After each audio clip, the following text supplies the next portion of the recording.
Satoru Gojo, the strongest sorcerer in Jujutsu Kaisen. Untouchable, unmatched, but here is the dark truth. What if his strength wasn't just a gift, but also a curse? Today we're diving into the cost of being the strongest, why Gojo's power isolated him, broke him, and maybe even unalived him. Stay tuned to the end because the real tragedy isn't how he passed away, but what he never got to live for. Welcome back to the channel, guys. It's Richard back again with another video, and if you love anime psychology and character breakdown, hit the like button and subscribe because in this video we're going to talk about the dark truth behind Gojo's power. So let's start with the obvious. What is Gojo Satoru's power? Gojo's powers are amazing even by anime standard. Limitless lets him manipulate space itself. He can create infinite distance between himself and his enemy. Infinity. Yeah, nothing touches him unless he lets it. Time slows down around him like he's a walking black hole. The Six Eyes gives him god tier perception. He sees cause energy with absolute precision, calculates movements, and control cause energy so efficiently he barely uses any of it. And then there is the reversal cause technique, which lets him regenerate his body and even heal his brain in real time. And of course, let's not forget about the Halo Purple, a literal space erasing anomaly that disintegrates anything in its path. So yeah, on paper, Gojo is literally untouchable. A sorcerer so overpowered, it's not even fair. But here is the twist. That kind of power doesn't come free. With godlike powers comes godlike isolation. Gojo has been alone from the very beginning. Even in Jujutsu Kaisen, he was different. He was a prodigy, sure, but he was also a target, constantly haunted by curses, other sorcerers, and even the Jujutsu higher up. Everyone either feared him or wanted him dead. This might sound cool until you realize how utterly alienating that is. And with the Six Eyes, that alienation became literal. Gojo didn't just see energy, he sees too much. Every cause flow, every movement, every calculation, processed at lightning speed. It's constantly overstimulating, like living in a world of noise with no mute button. And during battle, his brain gets overloaded with data. He always has to heal it in real time just to keep it functioning. Let me say that again. Gojo's power fries his brain, and he still has to smile like it's fine. Being the strongest isn't just tiring, it's painful. Imagine living in a world where nobody can understand how you think, feel, or see reality.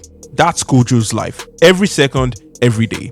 That's the reason why when you think about it, Gojo kind of has a connection with Sukuna because it feels that both he and Sukuna can understand one another when it comes to absolute power and the alienation that it brings. Gojo once said, "Throughout heaven and earth, I alone am the honored one."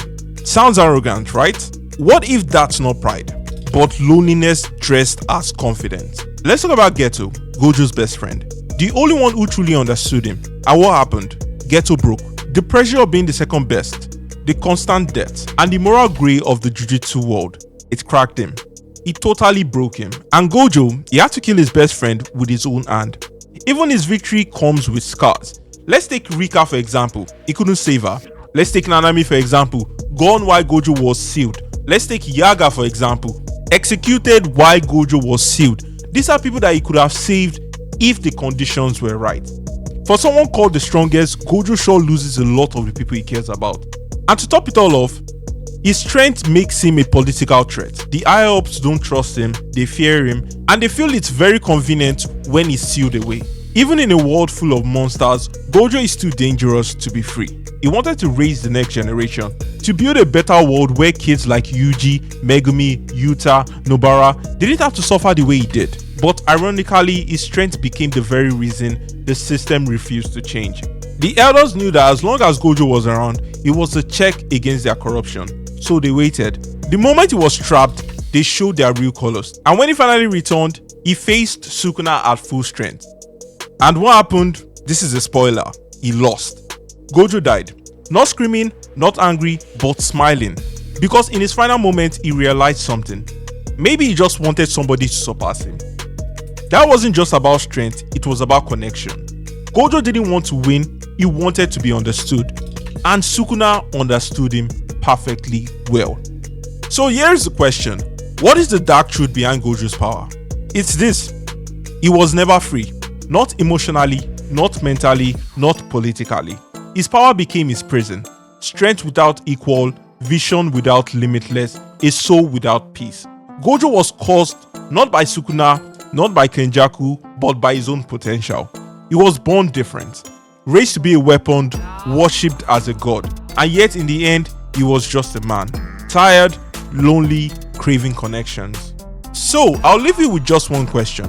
Was Satoru Gojo's power truly a blessing, or was it one of the cruelest curses in the entire JJK universe?